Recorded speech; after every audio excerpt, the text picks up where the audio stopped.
गया। इवन की लिन लैंगटियान को भी ये देखकर काफी ज्यादा खुशी हो रही थी, पर तभी अचानक हम देखते हैं कि वांग ज़ेन तो नीचे की तरफ गिरकर लुढ़क गया, जो देखकर तो सब लोग ही सरप्राइज हो गए। साथ ही साथ पीछे से लिंदोंग की आवाज भी सुनाई देती है, जो कह रहा था कि सीट सिलेक्शन एग्जाम में बिल्कुल भी ऐसा रूल नहीं है कि जो भी पोर्टल से पहले आएगा वही विनर होगा, बल्कि यही रूल है कि जो आखिरी बचेगा वही विनर है। और वो तो सिर्फ एक ही हीरो है, लिंदोंग, जो कहती है अचानक से लिंदोंग यहाँ बाहर आ गया। किसी को भी लिंदोंग की जीतने की उम्मीद नहीं थी। इवन की एम्परर भी सरप्राइज होते हुए कहते हैं कि ये तो बहुत ही अजीब टर्न था, लेकिन अब इस फाइनल स्पॉट का फैसला भी हो चुका है, जिसका विनर है लिंदोंग। जो सुनकर तो वांग ली को बिल्कुल भी अपने कानों पर यकीन नहीं आ रहा था और वो कहता है कि नहीं, ये बिल्कुल भी पॉसिबल नहीं, ये इम्पॉसिबल है। तभी अचानक योर मैजेस्टी भी यहाँ लिन क्लैन के लीडर के पास आते हुए कहते हैं कि लिन फैंग, कांग्रेचुलेशन, तुम्हारा लिन क्लैन तो हमसे भी आगे निकल गया, क्योंकि इस बार तुम्हारे दो चैंपियन बने। जिस पर लिन फैंग भी उनसे कहता है कि नहीं योर मैजेस्टी, आप तो बिला वजह ही मेरी इतनी तारीफ कर रही है, इसमें हमारा तो कोई भी कमाल नहीं, बल्कि ये तो आपका बड़ापन है। दूसरी तरफ हम देखते हैं कि यहाँ लिंदोंग को रिस्पेक्ट पेश करने के लिए गायोन और वानशन भी फौरन से लिंदोंग के पास आ गए,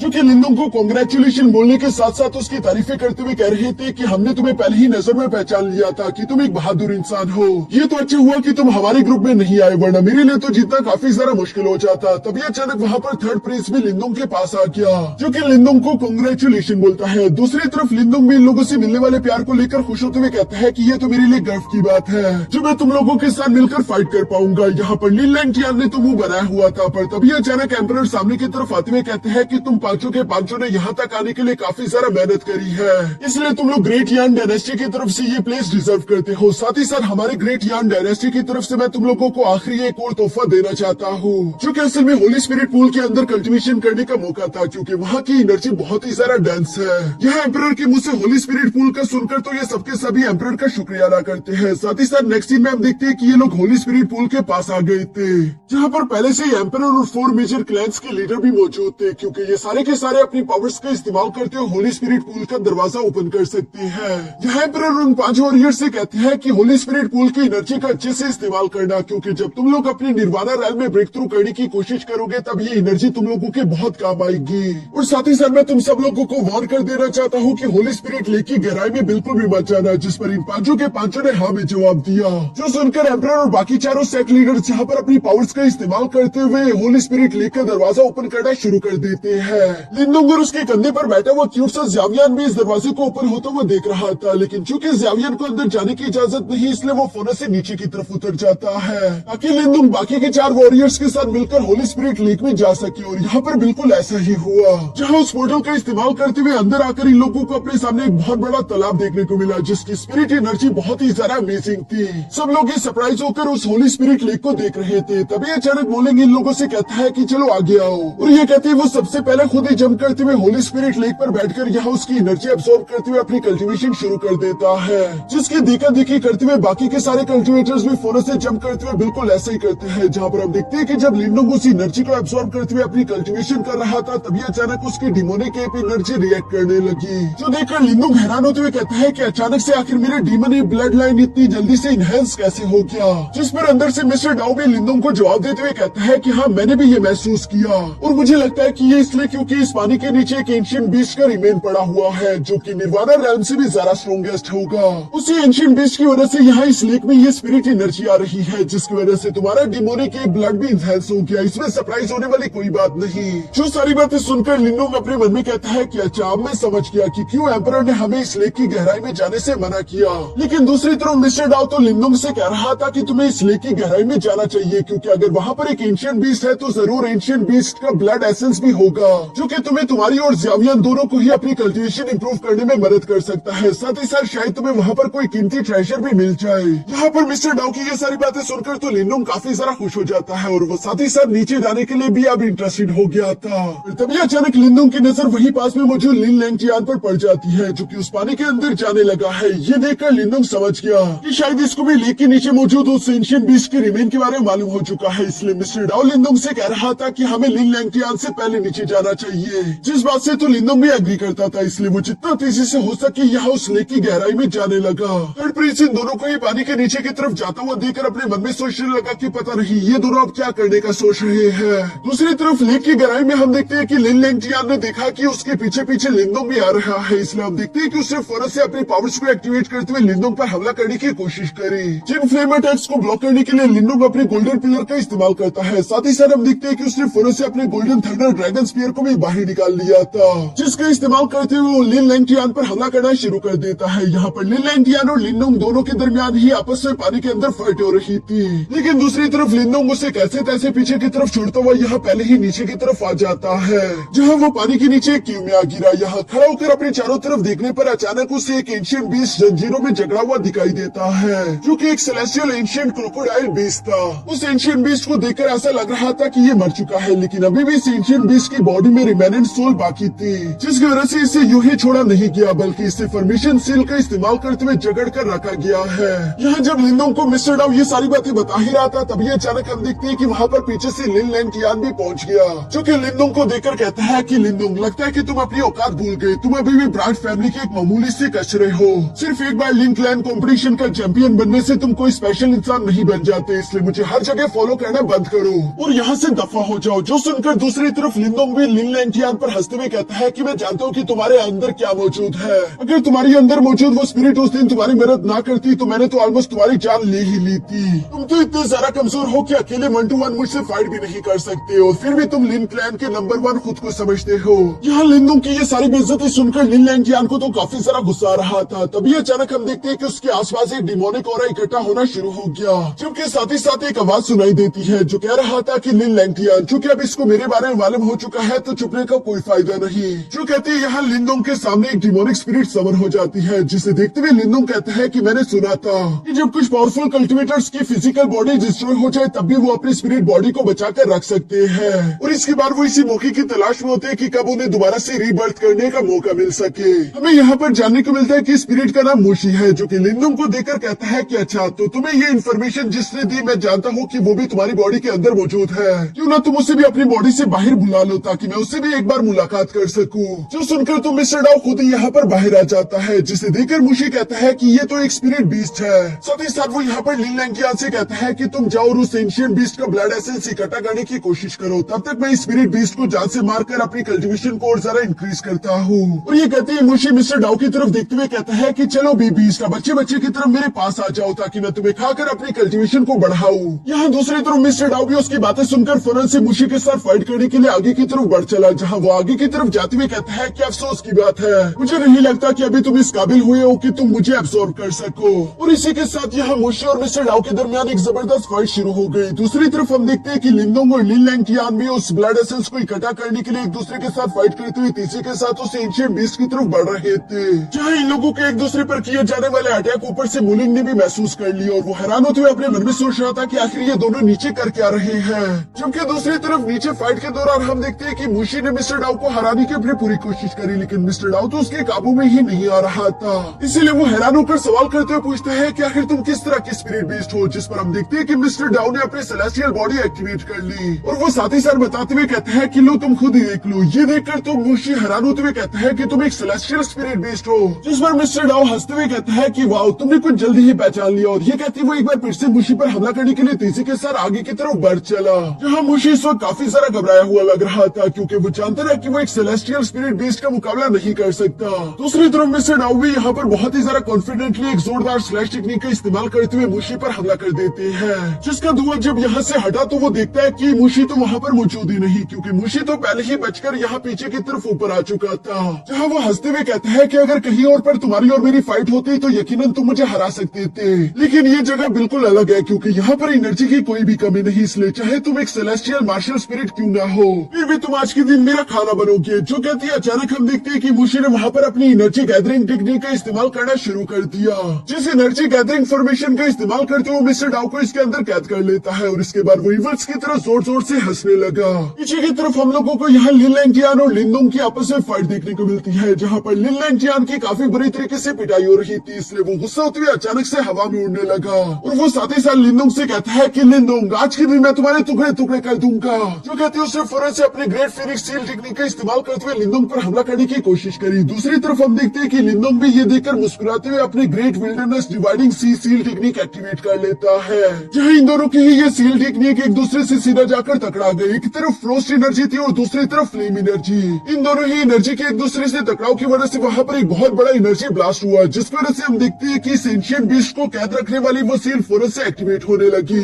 इसलिए ये देखकर लिंदोंग और लिन लैंटियान दोनों ही परेशान हो गए थे। पीछे की तरफ हम देखते हैं कि मुशी जिसने यहाँ पर मिस्टर डाउ को कैद करके रखा हुआ था और साथ ही साथ वो इवल्स की तरह हंस रहा था और साथ ही वो मिस्टर डाउ से कहता है कि चलो अब मेरा खाना बनने के लिए तैयार हो जाओ। पर तभी अचानक मिस्टर डाउ ने अपनी फुल पावर एक्टिवेट कर ली, जिसका इस्तेमाल करते हुए काफी आसानी के साथ खुद को उस फॉर्मेशन से आजाद कर लेते हैं और साथ ही साथ वो यहाँ मुशी के सामने आते हुए कहते हैं कि तुम मिस्टर डाउ को हरा सको, अभी के लिए तुम इतने ज्यादा ताकतवर नहीं हुए, इसलिए खुद को ज्यादा ही ओवर एस्टिमेट करना बंद करो। यहाँ ये दोनों जब आपस में इसी तरह की बातें कर रहे थे तभी अचानक इन लोगों को उससे ब्लास्ट का झटका देखने को मिला। इसलिए ये फौरन से लिंदोंग और लिन लैंटियान के पास वापस आ जाते हैं, जहाँ पर मिस्टर डाउ लिंदोंग से कह रहा था कि लड़के अगर हम लोग इसी तरह से यहाँ पर फाइट करते रहे तो ये पूरी की पूरी फॉर्मेशन ब्रेक हो जाएगी और ये एंशिएंट बीस्ट आजाद हो जाएगा, इसलिए अभी के लिए रुकने में ही भलाई है। जो सारी बातें सुनकर लिंदोंग यहाँ लिन लैंटियान से कहता है कि तुमने सुना ना, मुझे लगता है कि मिस्टर डाउ ठीक कह रहा है, अगर हम दोनों लगातार यूं ही इसी तरह से फाइट करते रहे तो ये रिमेनेंट सोल पूरी तरीके से आजाद हो जाएगा और ये कंट्रोल खो देगा।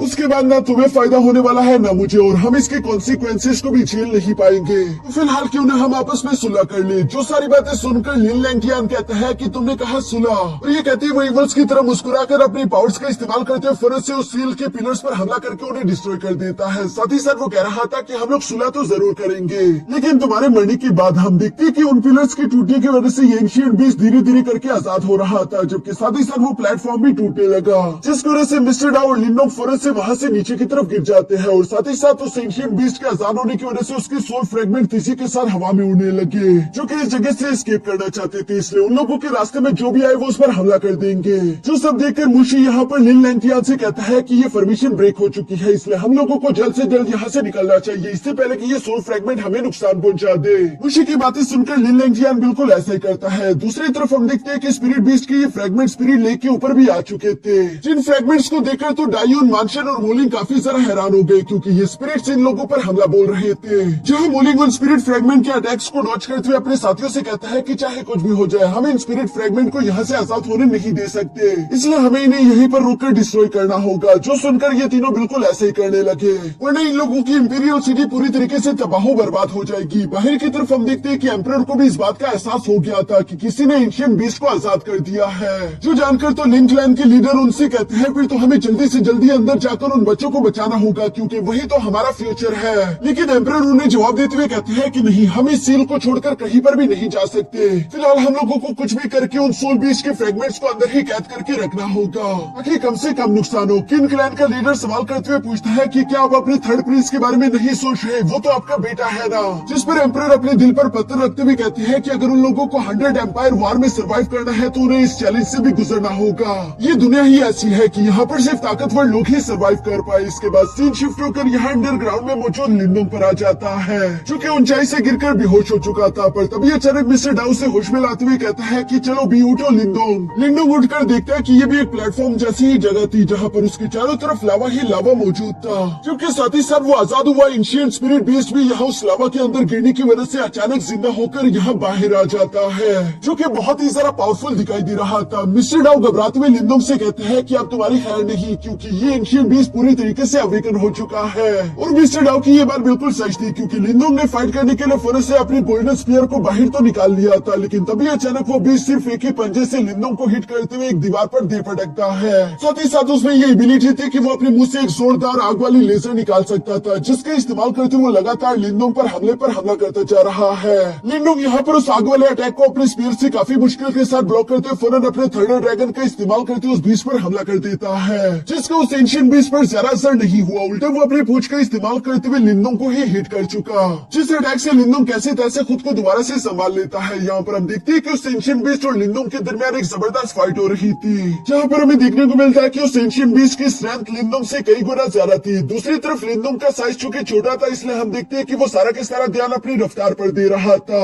इसी तरह तेजी से मूव करते हुए लिंदोंग ये कोशिश करता है कि किसी हाल में भी वो एंशिएंट बीस्ट से हिट ना कर दे, जबकि साथ ही साथ लिंदोंग भी अपने स्पेयर का इस्तेमाल करते करते हुए छोटे मोटे हमले उस एंशिएंट बीस्ट पर करने की कोशिश करता है, लेकिन इन अटैक्स का कोई भी फायदा नहीं। इसलिए मिस्टर डाउ यहाँ पर लिंदोंग को समझाते हुए कह रहा था कि तुम्हारे ये मामूली अटैक इस बीस्ट को कुछ भी नहीं बिगाड़ पाएंगे, तुम्हें कुछ और सोचना होगा। जिस पर लिंदोंग उससे सवाल करते हुए कहते हैं कि कुछ और क्या, मुझे तो कुछ भी समझ नहीं आ रहा। और ये कहते हैं लिंदोंग ने अपने स्पेयर को लेकर तीसी के साथ उस एंशिएंट बीस्ट की कमर पर हमला कर दिया, जहाँ पर हम देखते हैं कि उस एंशिएंट बीस्ट के सोल पर अटैक होने की वजह से उसे काफी ज्यादा तकलीफ हुई। ये देखकर मिस्टर डाउ के दिमाग में एक जबरदस्त आइडिया आ गया था। वो लिंदोंग से कहता है कि हमें किसी तरह भी करके इस एंशिएंट बीस्ट की बॉडी से उसकी सोल निकालनी होगी, उसके बाद हम इसे हरा सकते हैं। तुम एक काम करो, तुम किसी तरह से भी इसका ध्यान भटकाने की कोशिश करो ताकि मुझे मौका मिल सके और इसकी सोल को मैं इसकी बॉडी से बाहर निकाल दूं। लेकिन दूसरी तरफ हम देखते हैं कि वो एंशिएंट बीस्ट तो किसी गॉडजिला की तरह काम कर रहा था, जिसके सामने लिंदोंग एक चूंटी के बराबर है। पर फिर भी लिंदोंग हिम्मत दिखाते हुए मिस्टर डाउ के कहे मुताबिक बिल्कुल ऐसा ही करता है, जहाँ पर हम देखते हैं कि उसने एंशिएंट बीस्ट का ध्यान अपनी तरफ खींच लिया था। जिस मौके का फायदा उठाकर फौरन से मिस्टर डाउ भी यहाँ पर उस एंशिएंट बीस्ट के पीछे आ जाता है और उसने अपने सोल कैप्चरिंग टेक्निक का इस्तेमाल करते उसकी बॉडी से सोल खींचना शुरू कर दिया,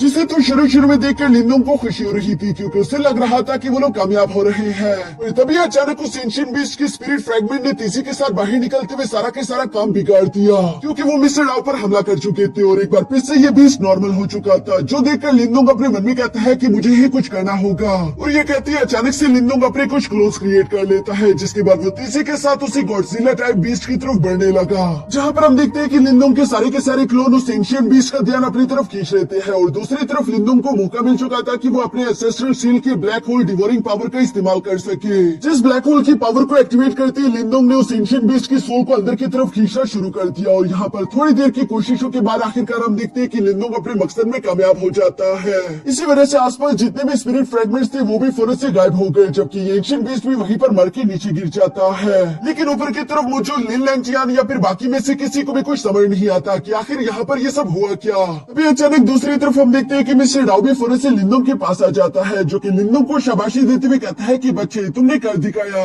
लेकिन तुम ठीक तो हो ना। जिस पर लिंदोंग उसे जवाब देते हुए कहता है कि हाँ मैं ठीक हूँ, और सिर्फ इस एंशिएंट स्पिरिट बीस्ट की सोल को एब्सॉर्ब करते हुए थोड़ा सा थक गया। यहाँ जब वो ये सब कह ही रहा था तभी अचानक इन लोगों को उस एंशिएंट बीस्ट का माथा चमकते हुए दिखाई देता है, जिसके अंदर से एक ट्रेजर निकलते हुए तीसी के साथ बाहर आ गया। इस ट्रेजर स्फीयर को देखकर तुम मिस्टर डाउ खुश होते हुए कहता है कि लिंदोंग क्या तुम देख पा रहे हो। जो सुनकर लिंदोंग ने भी फौरन से वो स्फीयर ट्रेजर अपनी तरफ खींच लिया और वो इसे देखते हुए कहता है कि ये तो एक स्पिरिचुअल ट्रेजर है। मिस्टर डाउ भी उस स्फीयर को काफी गौर से देखते हुए कहता है कि यकीनन इस एंशिएंट सेलेस्टियल क्रोकोडाइल ने इसे अपनी पूरी जिंदगी लगाकर बनाया होगा। ये सुनकर तो लिंदोंग हैरान होते हुए कहता है कि क्या बीस्ट भी इस तरह की स्पिरिचुअल ट्रेजर बना सकते हैं, आज तक मैंने ऐसी बात कभी नहीं सुनी। जिस पर मिस्टर डाउ से समझाते हुए कहता है कि ऑर्डिनरी बीस्ट तो ऐसा नहीं कर सकते, लेकिन चूंकि ये एक एंशिएंट सेलेस्टियल क्रोकोडाइल था और इसके रिमेनेंट सोल में भी काफी ज्यादा पावर थी, तो हाँ बेशक ऐसे एक पावरफुल बीस्ट के लिए स्पिरिचुअल ट्रेजर क्राफ्ट करना कोई भी मुश्किल काम नहीं। लिंदोंग भी अपने इस न्यू स्पीयर ट्रेजर को देखकर खुश होते हुए कहता है कि ये यकीनन एक अर्थ ग्रेड का स्पीयर वेपन होगा,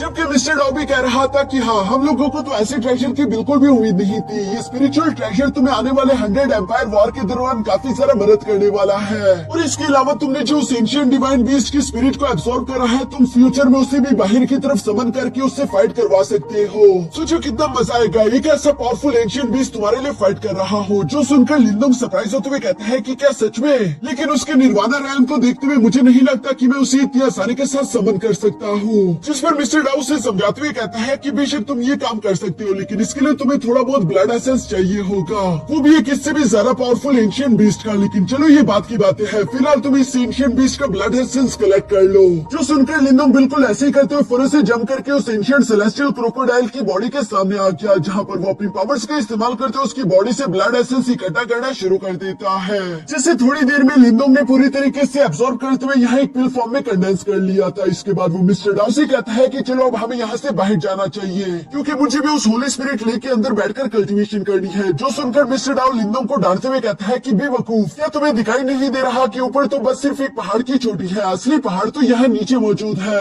जितनी कंडेंस और प्योर एनर्जी यहाँ पर है उतनी ऊपर कभी भी हो ही नहीं सकती। जो सुनकर लिंदोंग मुस्कुराते हुए कहता है कि पता नहीं मैं कब से इतना बेवकूफ हो गया, और इसके बाद वो वहीं पर बैठकर अपनी कल्टीवेशन शुरू कर देता है। ऊपर की तरफ हम देखते हैं कि लिन लैंगटियान भी थोड़ी देर में यहाँ पानी से बाहर आ गया था, जिससे मोलिंग सवाल करते हुए कहता है कि नीचे आखिर क्या हुआ। और यही सेम सवाल होली स्पिरिट पूल से बाहर आने के बाद एम्परर ने भी लिन लैंगटियान से किया था, जहाँ लिन लैंगटियान झूठ बोलते हुए कहता है कि मैं और लिंदोंग दोनों ही पानी के गहराई में गए थे, मुझे लगा कि वो भी मेरी तरफ वहाँ पर सिर्फ इसलिए जा रहा है ताकि वो ज्यादा एनर्जी कंज्यूम कर सके, लेकिन ऐसा नहीं था। वो तो मुझे मारने के इरादे में था, इसलिए उसने मुझ पर जानलेवा हमला करना शुरू कर दिए। इवन कि मैंने उसे समझाने की कोशिश भी करी थी कि ऐसा मत करो, इसकी वजह से इस एंशिएंट बीस्ट की सील टूट जाएगी, लेकिन उसने मेरी बात नहीं सुनी और ताकत के लालच में उसने एंशिएंट बीस्ट की सील तोड़ दी, जिसकी वजह से वो दोनों ही नीचे मौजूद लावा में गिरकर मारे गए। ये सुनकर बाकी के तीनों क्लैन लीडर्स तो यहाँ लिंदोंग को बुरा भला कहना शुरू कर देते हैं कि वो एक नंबर का कमीना था। उसने इस पूरी की पूरी इंपीरियल सिटी को दांव पर लगा दिया। साथ ही साथ वो यहाँ पर उसके सेक लीडर को भी डांटते हुए कह रही थी कि इसकी कीमत तुम्हें चुकानी होगी,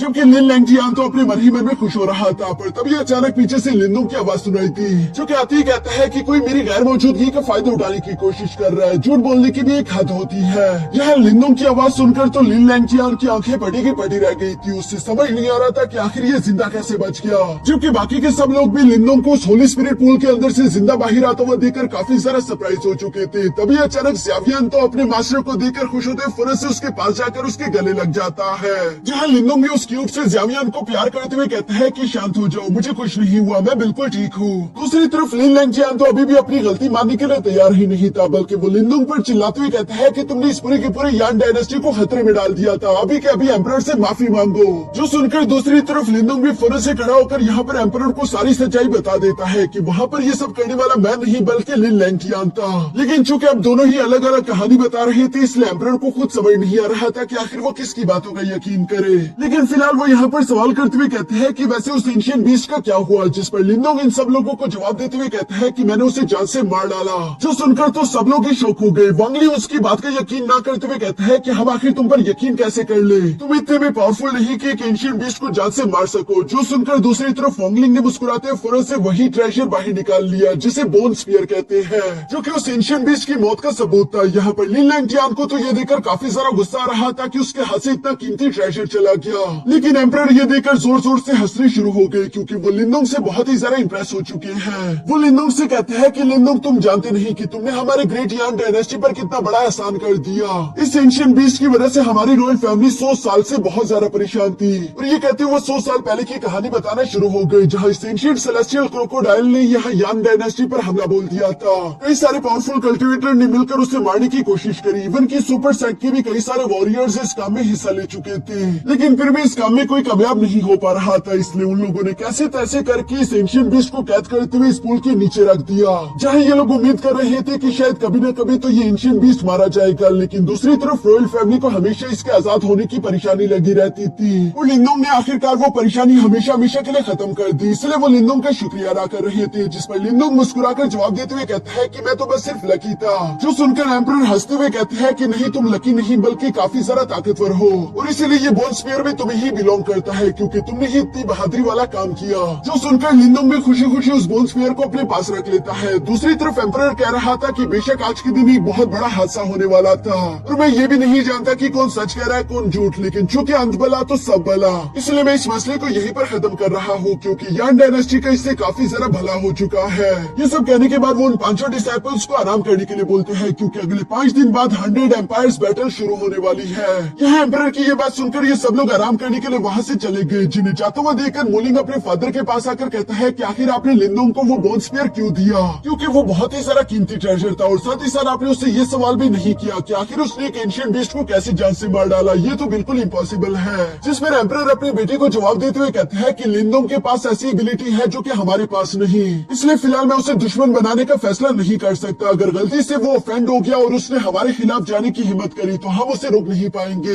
बल्कि उल्टा मुझे इस लड़के लिंदोंग में ग्रेट पोटेंशियल दिखाई दे रहा है, जो कि 100 एम्पायर्स वॉर में हमारे काम आएगा। इसलिए जितना हो सके लिंदोंग को अपना दोस्त बनाने की कोशिश करो। अपने फादर की ये सारी बातें सुनकर मोलिंग जवाब देते हुए कहता है कि ठीक है फादर, जैसा आप कहो। यहाँ इसके बाद हम लोगों को रात का सीन दिखाया जाता है, जहाँ पर हम दिखते हैं कि लिंदोंग ने जो एंशिएंट बीस्ट की बॉडी से ब्लड एसेंस इकट्ठा किया हुआ था, उसमें से वो थोड़ा सा ज़्यावियन की बॉडी में इंजेक्ट कर देता है, जिसकी वजह से ज़्यावियन की बॉडी के आसपास काफी सारा एनर्जी इकट्ठा हो चुकी थी। लिंदोंग तो उसके लिए परेशान हो रहा था, क्योंकि ज़्यावियन काफी समय से बिल्कुल ऐसे ही खड़ा है। लेकिन मिस्टर डाउ से समझाते हुए कहते हैं कि फिक्र मत करो, इस फुलिश टाइगर को कुछ नहीं होगा। ये एनर्जी ज़्यावियन की बॉडी के आसपास सिर्फ इसलिए क्योंकि वो उस ब्लड एसेंस को एब्सॉर्ब करने की कोशिश कर रहा है, ताकि वो इसका इस्तेमाल करते हुए खुद के लेवल को ब्रेक थ्रू कर सके और साथ ही साथ खुद की बॉडी को इवॉल्व कर सके। एक बार ये सारे के सारे ब्लड एसेंस को एब्सॉर्ब कर ले, उसके बाद हमारा टाइगर और भी ज्यादा पावरफुल हो जाएगा। जो सुनकर लिंदोंग खुश होते हुए कहता है कि सच में फिर तो अच्छा हुआ, हम लोग मौत को छूकर इतने करीब से वापस लौटे हैं। लेकिन ये सफर इतना ज्यादा बेकार नहीं गया क्योंकि इससे हमें बहुत सारा फायदा हुआ। मिस्टर डाउ यहाँ पर लिंदोंग को बताता है कि ज़्यामियन के पास म्यूटेशन ब्लड लाइन है, इसलिए तुम जितना इसे ब्लड एसेंस खिलाओगे ये उतना ज्यादा ताकतवर होता रहेगा, इसलिए तुम्हें इसके लिए और भी ज्यादा ब्लड एसेंस लाने चाहिए। जो सारी बातें सुनकर लिंदोंग सवाल करते हुए कहता है कि वैसे मैंने सुना है कि अगर एक बीस्ट निर्वाणा रैम तक पहुंच जाए वो ह्यूमन फॉर्म अचीव कर सकता है, क्या ये बात सच है? जिस पर मिस्टर डाउ जवाब देते हुए कहता है कि हाँ, अगर इस फुलिश टाइगर ने किसी तरीके से निर्वाणा ट्राइबोल्यूशन को पास कर लिया तो तब हो सकता है कि ज़्यामियन ह्यूमन फॉर्म को अचीव कर ले, लेकिन तब भी ये एक बुद्धू टाइगर ही रहेगा। इसके बाद मिस्टर डाउ यहाँ पर लिंदोंग को भी कल्टीवेशन करने के लिए बोलता है क्योंकि वो उसे बता रहा था कि 100 एम्पायर वॉर्स में तुम्हारे खिलाफ जो एनिमीज होंगे वो काफी ज्यादा खतरनाक है, इसलिए तुम्हें और ज्यादा मेहनत करनी चाहिए। इवन की लिन लेंगजियान को भी आज के दिन तुम्हारी वजह से जो नुकसान हुआ उसकी वजह से वो तुमसे बदला लेने के लिए वापस जरूर आएगा। लिंदोंग इस बात को अच्छे से समझता था, पर साथ ही साथ वो अपने मन में यहाँ किंगसी को याद कर रहा था क्योंकि 100 एम्पायर वॉर में वो उससे भी जाकर मिल सकता है। यहाँ लिंदोंग के याद करने पर सीन शिफ्ट होकर दूर कहीं मौजूद मिस किंगसी पर आ गया जो कि अपने मास्टर से मिलने के लिए आई हुई थी। दूसरी तरफ किंगसी की मास्टर उसे 100 एम्पायर वॉर बैटलफील्ड में जाने के लिए बोलती है क्योंकि जल्दी वहाँ पर कंपटीशन शुरू होने वाला है, और दूसरी तरफ किंगसी के मास्टर को वहाँ पर कुछ अनयूजुअल एक्टिविटी देखने को मिली, इसलिए वो इन्वेस्टिगेशन करने के लिए किंगसी को वहाँ पर भेज देती है। जो ऑर्डर सुनकर मिस किंगसी जवाब देते हुए कहती है कि जैसा मास्टर चाहे। ये कहती है मिस किंगसी फौरन से उस एंशिएंट बैटलफील्ड की तरफ रवाना हो गई, और यहाँ इसी के साथ हमारा ये एपिसोड भी यहीं पर खत्म हो जाता है। दोस्तों, उम्मीद करता हूँ कि आप लोगों को ये लॉन्ग वीडियो पसंद आई हो। अगर वीडियो अच्छी लगी तो प्लीज वीडियो को लाइक कर देना और एक प्यारा सा कमेंट